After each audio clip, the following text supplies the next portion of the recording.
那美国呢，当然也有很多奇怪的现象，因为川普在当总统。不过这个消息让大家觉得不寻常，是因为很特别，五角大厦突然紧急召回了数百名全球驻防在各地的将军跟海军上校哦。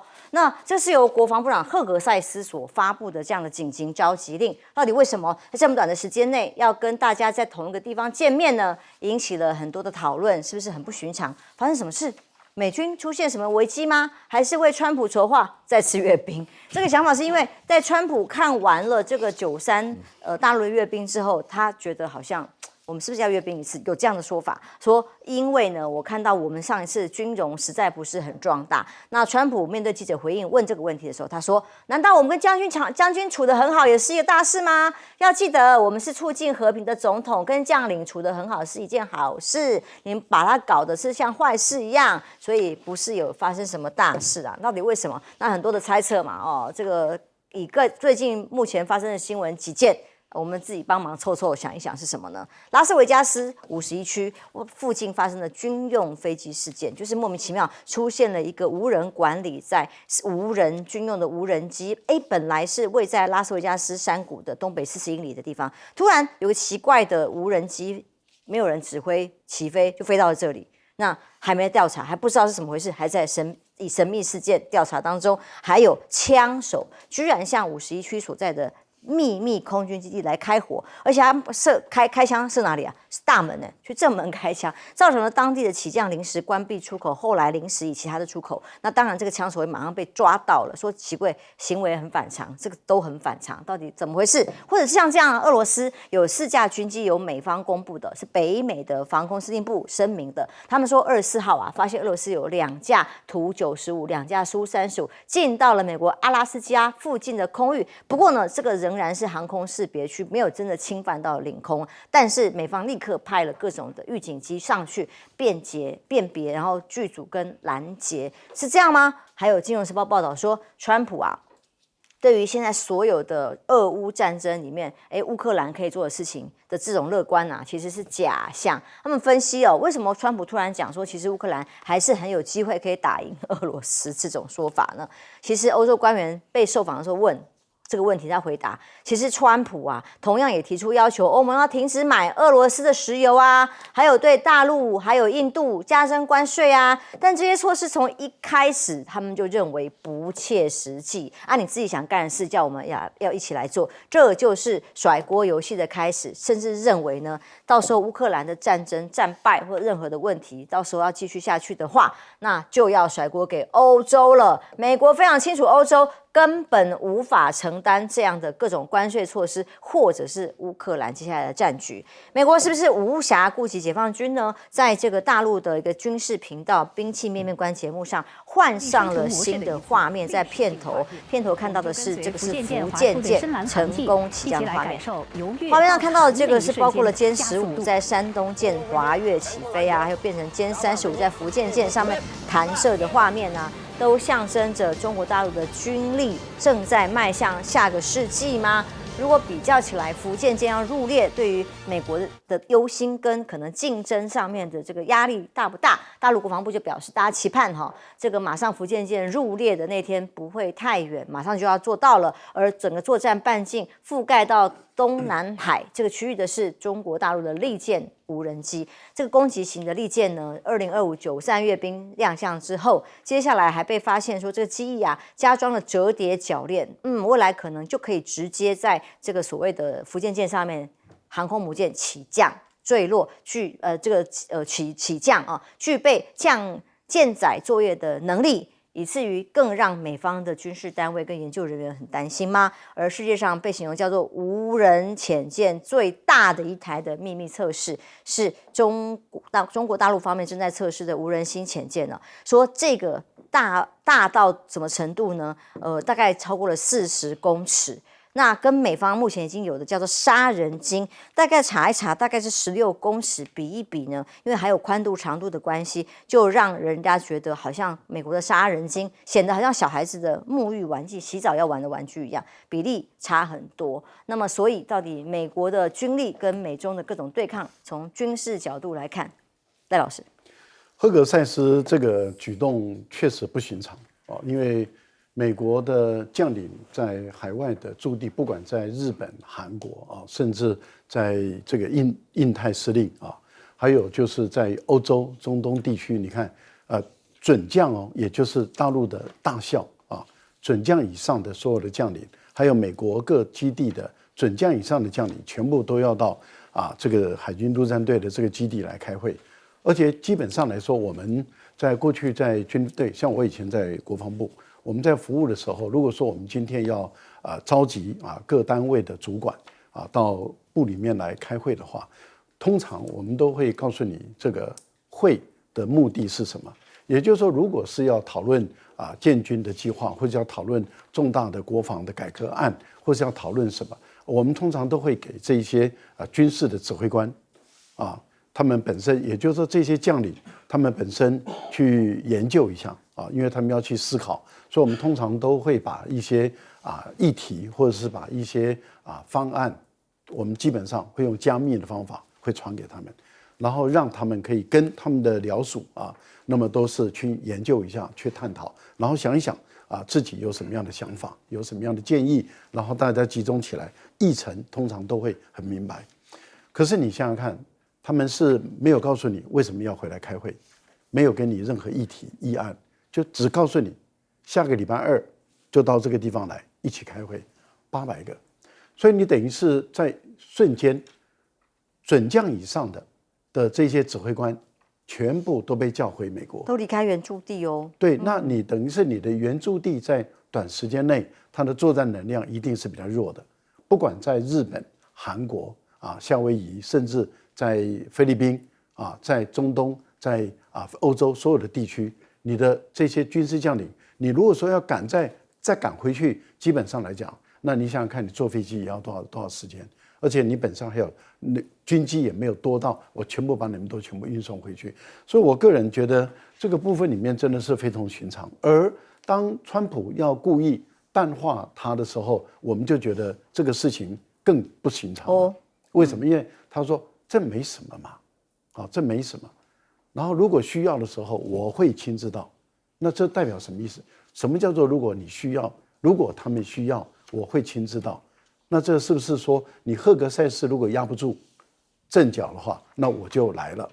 那我觉得这个部分里面是不是告诉大家说，美军是不是有酝酿一种这种不安的一种局势？也就是对于这个川普或者是赫格塞斯他们的领导，或者是他们在这段时间对于跟军事将领之间的紧张关系，是不是已经要浮上台面了？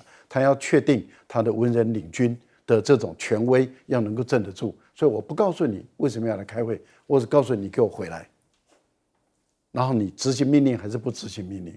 我觉得这个事实上是值得大家去探讨的，因为你一下子要把住在全球派在海外这么多军事基地的准将以上的将领全部都召集回来，这不是一件小事情。我觉得这个当然要值得大家去关注，是不是美军内部里面已经有一种不安的一种态势会发生。另外，对于美国来说的话，我们一直在强调，防空识别区本身就不符合国际法，因为国际法本身没有规范防空识别区，当初就是美国他自己片面画的，他自己画的，他也知道不符合国际法。所以你只要有足够的能力，你可以完全不用理会这个美国的防空识别区。为什么？因为防空识别区都是各个国家可以自己画，它根据它的雷达的照射面，它根据它的战机所能够达到的覆盖的范围内，它就可以自己画防空识别区，爱画多少画多少，爱画多大画多少。那你今天你美国很明显的对俄罗斯来讲，就是我从来不承认你的防空识别区。所以我爱怎么飞就怎么飞。对于美国来讲，连驱离都谈不上，它只能够半飞。再跟各位观众朋友强调，美国只能半飞，连驱离它都没有这个权利。陈先生怎么看这个很不寻常的五角大厦紧急召回令？这些人没有真正的干过军事首长，然后呢又不愿意很虚心的求教的结果，就长成这个样子就是认为自己一旦令来手不是一旦对，那立刻就各种奇怪的那个方式都有。但是我们必须这样讲，我们来看看解放军啊。解放军其实它有一个很重要的特色啊，也就是一点突破，各型沿用。什么叫做一点突破？也就是它的装备只要在某个地方得到突破的时候，它很多地方会用上啊。我们刚刚讲说有关于这一个攻击11啊，它有装上铰链，可是最早装的不是攻击11，最早装的应该是歼35啊。那现在有网络上又有一些人在那边讲一大堆有的没的那个错假消息，说歼35它的翅膀不能折，我拿出证据来，它可以折啊。也就是我们来看看啊，这个叫做飞机设计的期刊，它在2021年的时候，它就出了这么一篇论文。这一篇论文是谁写的？是沈飞，也就是专门做歼35的。那其实呢，这一篇论文太长了，我们看图好了。我们来看看歼35的翼面跟这一篇论文里面的翼面一模一样，可是它这中间就是有铰链。所以当在这个歼35有突破的时候，它就会出现在攻击11上面，而且未来可能还有更多的舰载机会如此使用啊。那另外呢，我们讲到这一个以前叫做超大型水下无人载具，现在欧美的这些学者说应该叫做超大型水下无人载具。为什么？因为我们来看啊，刚刚那个主持人特别讲它的大小跟美国的杀人鲸到底对比是多大，这个是解放军现在在超大型的水下无人载具，这个是美国的杀人鲸，你看这个在尺寸上就小一截。那它当初被发现的时候，其实是在广州的广船国际的龙穴基地那被发现的，但是现在发现在哪里？现在发现已经在三亚附近的这一个港里面了。其实我们当初看到的时候是长得这个样子，也就是它其实这个就是龙穴基地。我们照的现在这个截图啊，只有龙穴基地的1/4不到，而且是船池的部分，你就知道它的造船厂有多大。所以中国大陆它的造船的总量这么大，大家不用怀疑啊。那这一个区域，这一个就是我们讲到的这一个超大型水下无人载具，就是这个样子。大家不要怀疑啊，它前面如果说透过卫星的这些图片呢，它前面是可能可以发射鱼雷的。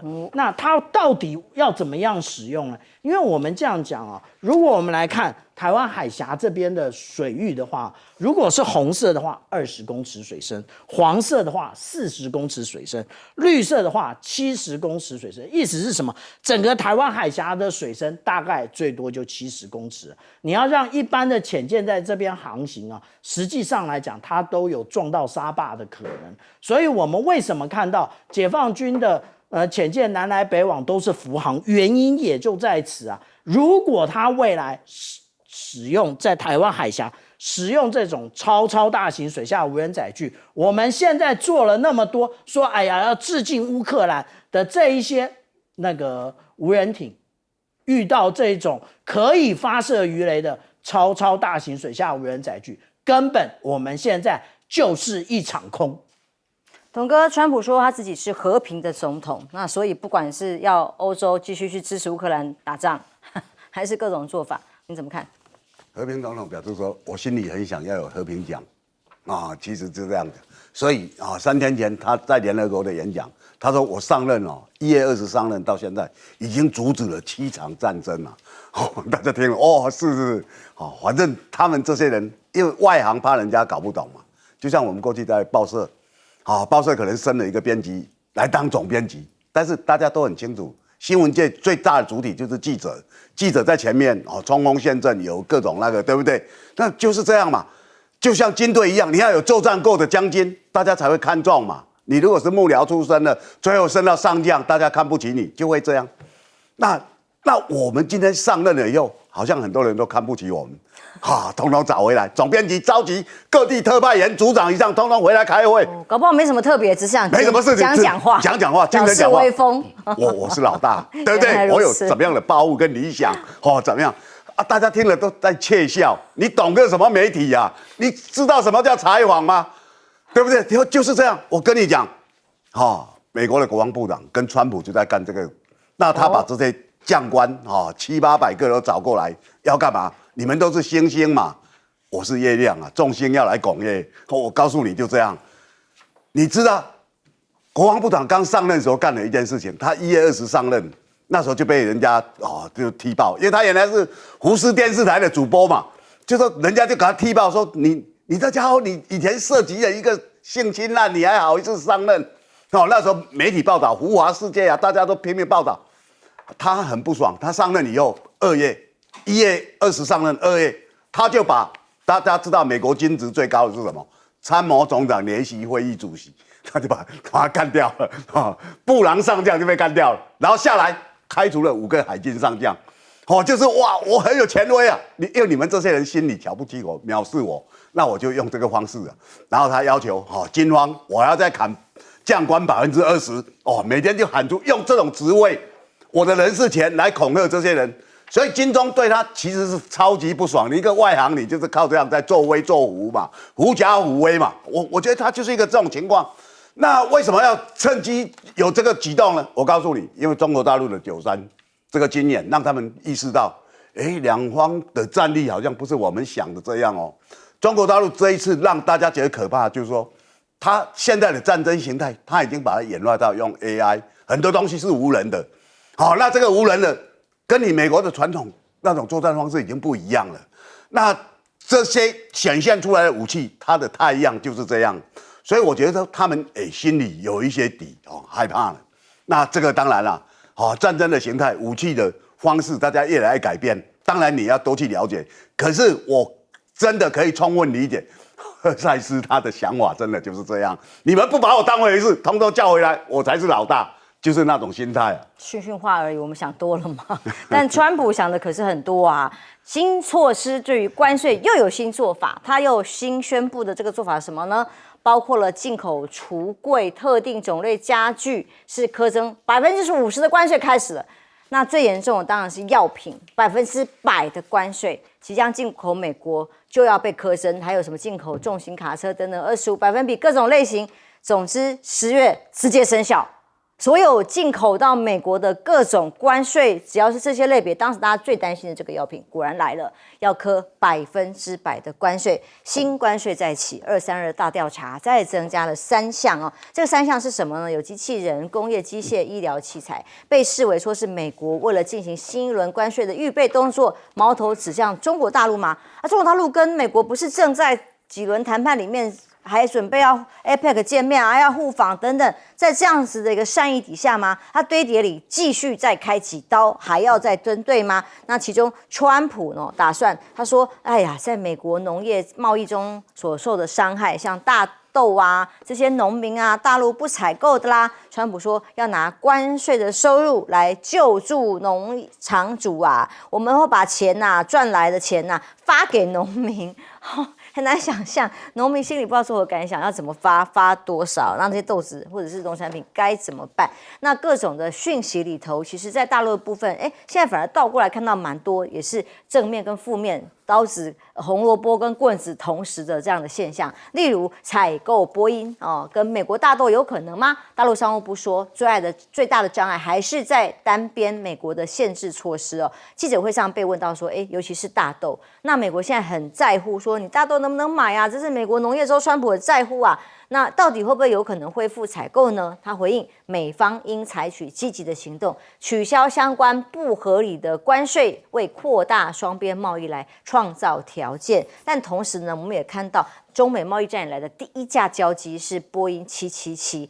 终于在这个波音自己的公布里头说，中国金鹏航空下单的2架，其中1架24号终于交机了，总算春暖花开，等到了第1架飞机。后面等着排队的还有更多的波音采购吗？这是个大问号，不知道。但中国大陆的商务部这时候连发2条公告说把几家公司，包括了这个Huntington英格尔斯啦扁平地球啦，全球唯独这些国家这些公司设为出口管制管控名单，甚至不可靠的实体清单要惩罚的，包括了像爱尔康啊、国际海洋公司都直接列入。所以呢，一方面好像我们有各种的机会啊，可以柔软的来进行协调、采购等等，但同时对于部分的企业仍然要加大的管制措施。韩国更惨。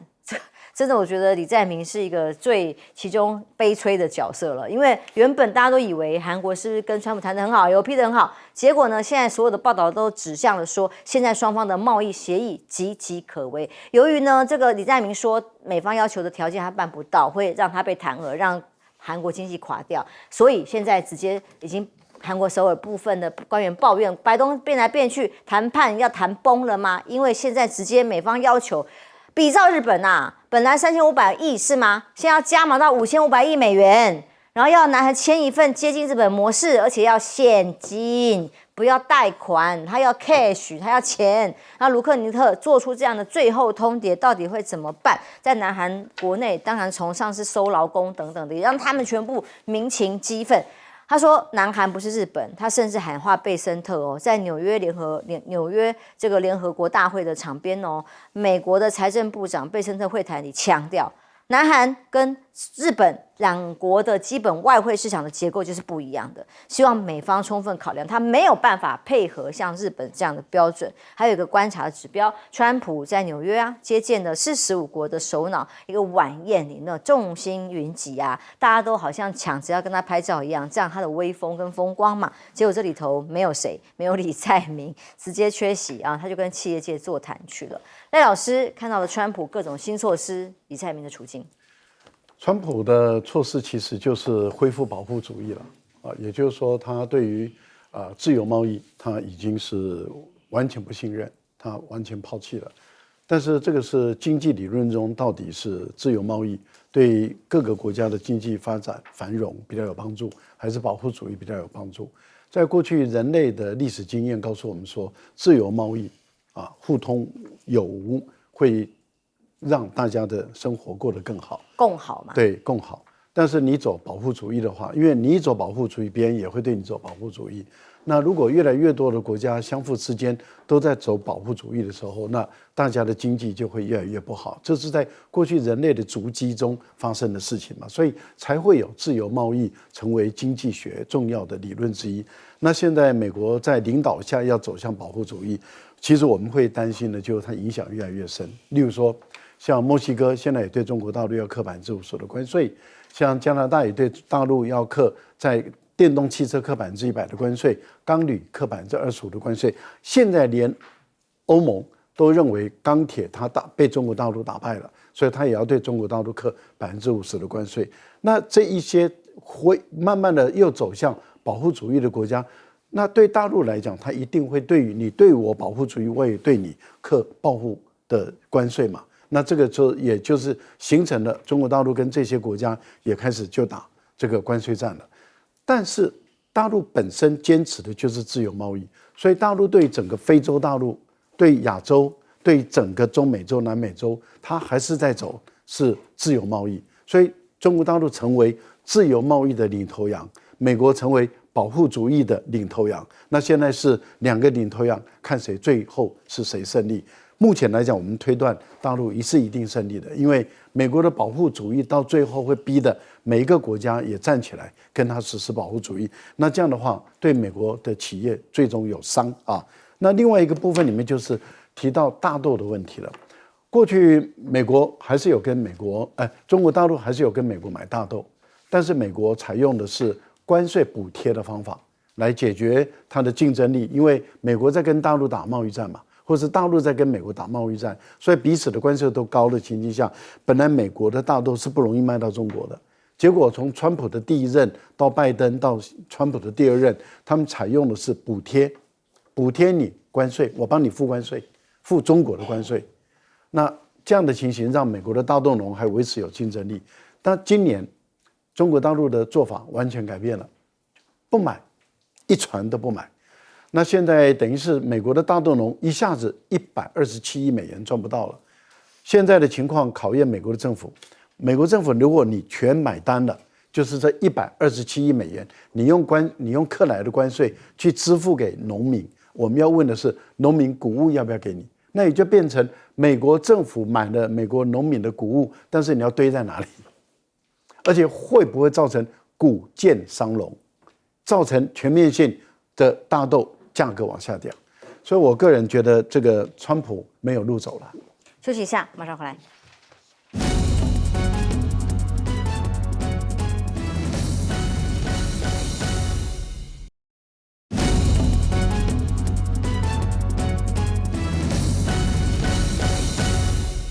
美国关税又一波，这次针对药品还有特殊的几个项目，其中药品是直接100%的关税，直接10月就要实施。是台湾很多药品进到美国啊，大家可以看到这个冲击又来了。我们跟美国谈的关税到底多少？不知道，到现在还是不知道。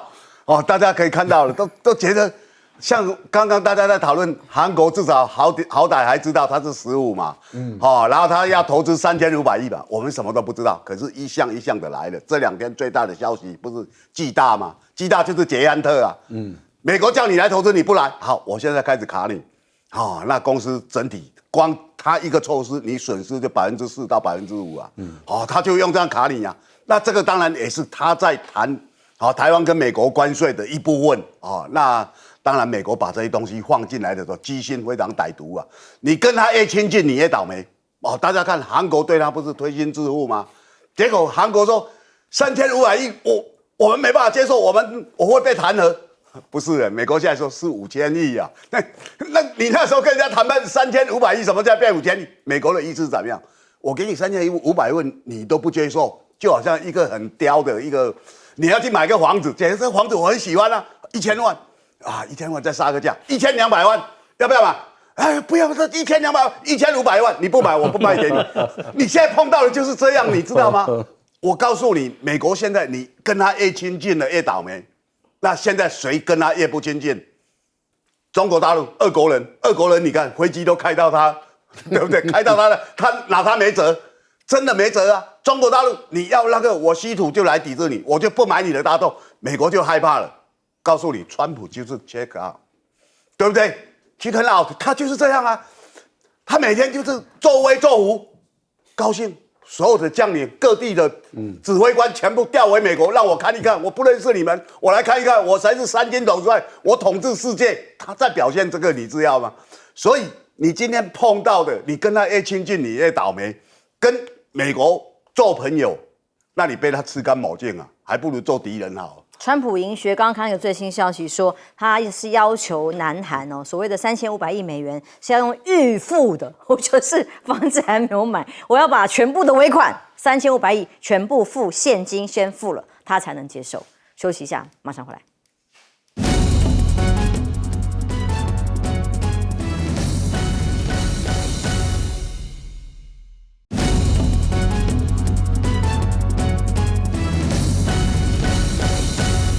美中4轮关税之后，看起来 APEC 还要谈话，但是看起来互相的各种关税战没有停，包括中国大陆商务部也再度的发出了公告，要所谓的管制跟限制一些美国企业。其实这三家公司的管制其实是很有意思的。为什么？因为我们看到这个出口管制的名单，第一个是 Huntington Ingalls。这个是专门做潜舰的公司啊。那另外呢，有一个叫做扁平地球管理公司，它其实就是协助美国来制那个的海军工程公司。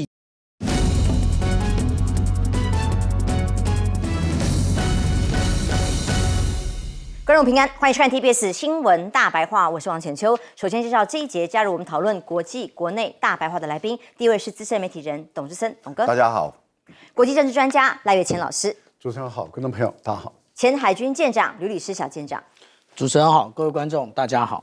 花莲人的苦啊，这2天大家看到的各式各样的报道，其中空拍图连国际上的科技公司都很关心，从空中俯瞰灾后最新的状况。花莲的复兴乡太平村这里大概有2/3，原本是这样绿意盎然的土地，现在2/3都是泥海。这个泥流泥海直接冲进了每一个人的家园、车子跟所有的道路。这个马太安溪的堰塞湖根据最新的各种监测计时来讲，现在真的是苦不堪言，复救遥遥无期。很多悲伤的故事让大家看了非常的心酸，包括刚过完90岁大寿，花莲一位妇人就直接在大水当中罹难了。那女儿发现了母亲之后，很难过，没有水可以用了，当天还没有电呢，所以只能用雨水先帮母亲清洗大体，盖上被子，希望她不要受到太多的这个惊扰。还有花莲最年长的罹难者100岁了，100岁的人类居然这个健康好好的，原本却因为这样的事件来不及救援，当时家人更焦急了，因为他透过监视画面看到了阿宙漂浮在水面上，还抓着椅子，所以大家人很着急，一直狂口想办法去想要救他，但是无能为力。所以幸存的阿嬷很自责，怎么没有办法把阿宙救出来？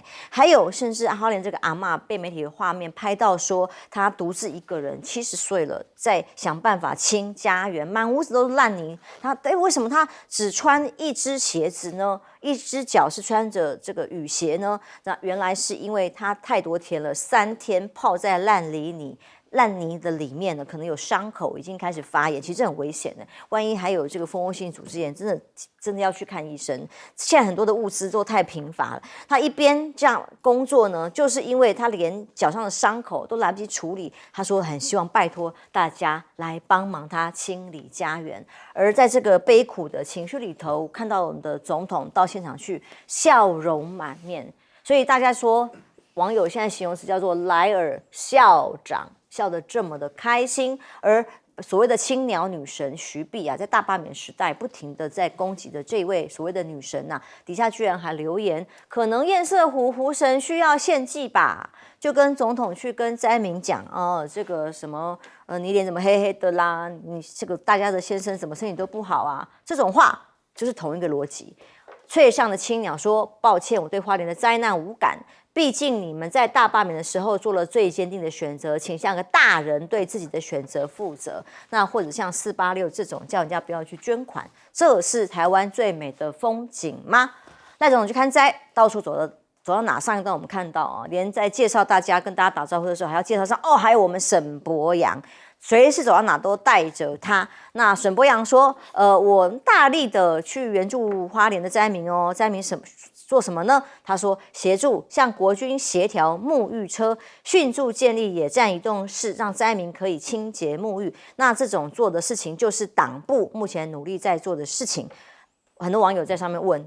接着问话说奇怪了，7月就存在的问题，那个时候跑去大罢免，现在来这里帮大家洗澡，这个新闻不是很奇怪、很恶吗？你省总统还是省大司令，关他什么事？党库通国库吗？那国军随便他可以调度来的车子吗？但是方恩格这个老外看起来觉得怪怪的，为什么啊？民进党的前进指挥所，自己党的前进指挥所还要纳沈伯洋服务处？难道中央、花莲县政府跟民团都没有成立救灾指挥中心吗？还要民党自己成立救灾指挥中心？到底为什么啊？外国人看不懂啊，心中只有选举，要抢资源吗？这是网友说的。而 PD 网友还说，上次派八炯，这次派红孩儿，专门恶心花莲人吗？就是你罢免失败了，要惩罚你花莲人吗？真的只有选举的党吗？那沈伯洋抛出了赈灾的募款户头是独立的，不是花莲政府，是他们另外的系统。这个财团法人赈灾基金会里头一查，哇，细看原来啊，这个负责的人呢，就是这个陈时中啊，原来如此，基金会的董事长。而日本友人，就是外国人都看不懂的台湾，他说日本友人很惊讶啊，我们捐善款还要分党派吗？还要分这个给民进党的，还是给花莲的，给国民党的？那被形容我们台湾的民众听到这样问法，都觉得丢人丢到海外去，一直不停的宣扬不要捐给地方政府，这种言论被转载出去，这个就是不是正常人可以接受，或者是国际世界的人道的可能基本的看法啊。大家真的很多人其实看到的正常。台湾最美的风景是人，我是看到很多人拿铲子去帮忙，要协助灾民。馆长也宣布捐出他的这个捐款跟物资，听听他谈话。以前我在救灾的时候就不是这样子，为什么现在台湾人就是1分为2了？都已经这么多人了，那些人都没家了，还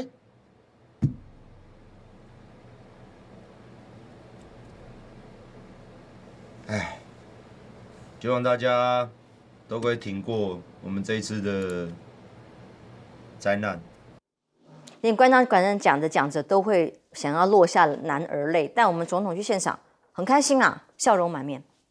所以台湾真的两个世界，从赖清德当总统，大家看了，因为他搞大罢免嘛，他大罢真的就是两个世界，好，就好像日本人在惊讶的怎么捐钱，去赈灾，还有分政党，这怎么回事啊？其实我们都非常清楚啊，这就是整个赖清德为了大罢免搞出来的整个台湾的仇恨气氛。那这个仇恨气氛花莲碰到了天灾。先甩锅，对不对？大家看到由徐国勇发动的那个王定宇他们发送出去，那是徐国勇传过来的，大家可以看那一些相关的对话都很清楚啊。胡党宴大家搞在一块，如何甩锅给花莲？大家记得吧？2个多月前这里有一场很大的活动叫做护国大绕境，从花莲出发。护国大绕境，曹兴诚带头这些人去哪里了？你们护国要从花莲出发，先来保护花莲，先来协助花莲，没有啊？大家看了这些人通去哪里？那时候的这场大罢免的选举，大家可以看到了，其实台湾就是割裂成2个社会，仇恨嘛，仇恨到现在，因为没有选赢啊，32-0，那个仇恨压到现在还很气愤啊。所以你们花莲人自己要承受，你们怎么没有把胡昆萁罢免掉？所以大家看到那些情绪性的动作跟语言通通出来了，这还是人吗？所以大罢免的时候，我在很多节目讲，我说这场罢免的投票行为真的大家可以看到是怎么样，是人跟禽兽的选举啊！你这整个所有的人性没有了。才会让很多中产阶级、台湾善良的人纷纷出来投票。那投出来以后，这些人还是不甘心，所以他们后续有非常多的活动，认为说他们即使输了，他们还是要继续的在推动这样的社会运动。这个社会运动的人，他们的做法是什么？就是仇恨仇恨那些没有去支持罢免的人就大家看到情况就这样，所以。台湾其实每年几乎都台风嘛、天灾嘛都会有，要不然地震嘛。我们其实一般的政府碰到这个，它绝对有个模式在运作嘛。我怎么让老百姓先撤离，然后怎么救灾，那怎么做灾后的重建？它这个模式已经大家都很娴熟了。你只要不是这些外行的政务官在那指指点点，充满了那些心思，然后算计，他绝对没有问题啊！运作就是这样运作啊。那他们这些做法，其实让这次的整个花莲的情况，它就变成荒腔走板了。所以你的算计当然如果让老百姓看到，他觉得非常心酸呐。今天我们的政府在哪里？政府搞大罢免的精神在哪里？他所有的精力都花在那里，金钱都花在那里。今天呢没有看到了，他看到我们莱尔校长笑眯眯的。他是有没有能够将心比心？他医护好像很不怎么样，很舒适的样子就走去了那里。我其实真的看不太懂啊，因为我刚听高嘉阿姨讲，我也不太认同啊。我讲怎么会是这种表情呢？对不对？你应该心里有手感嘛。即使你多么不喜欢花莲的老百姓，他们没有把胡昆萁给罢免了，可是他还是。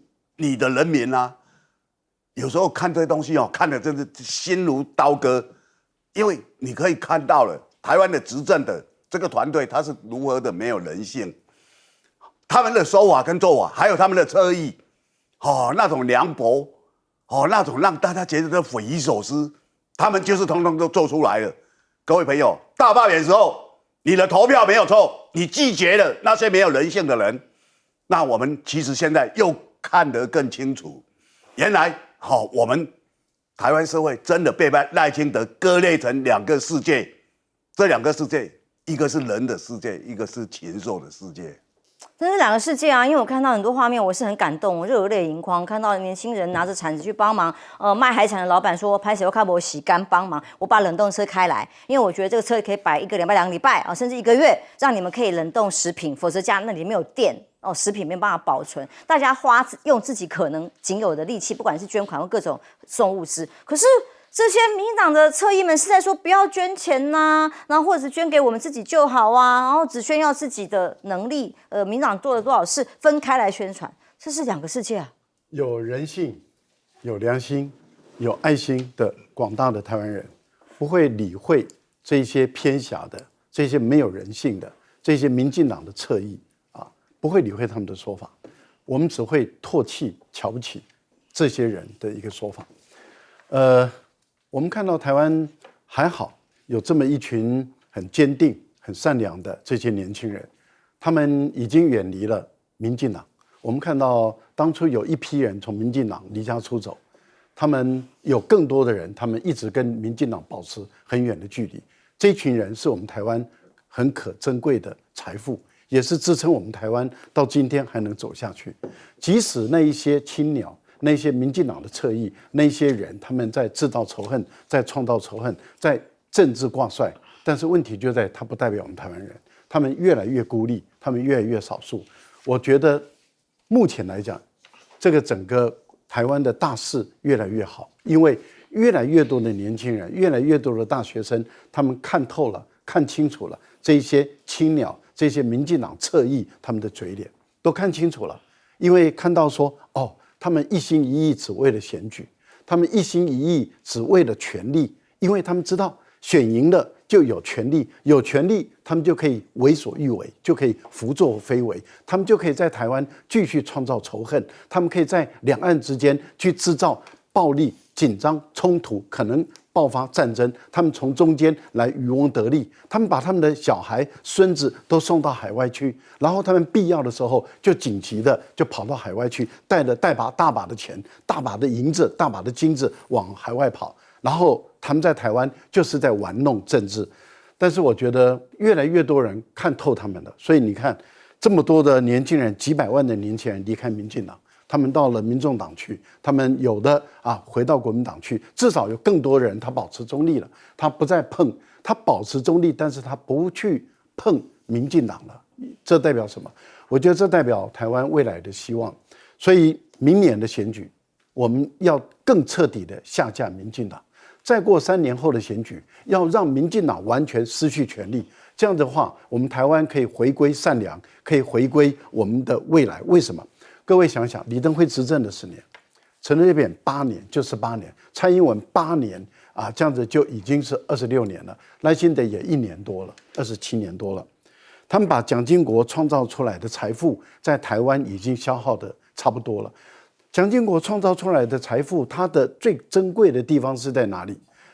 最贫穷的25%跟最富有的25%只差4倍，也就是收入最高的25%的人跟收入最低的25%的人，我们把他的财富平均下来算的话，就4倍。所以这代表什么？已经进入国际之间都说了不起，经济成长速度这么快，然后国家富裕这么快，而贫富差距这么的低，这是人类间从来没有发生过的。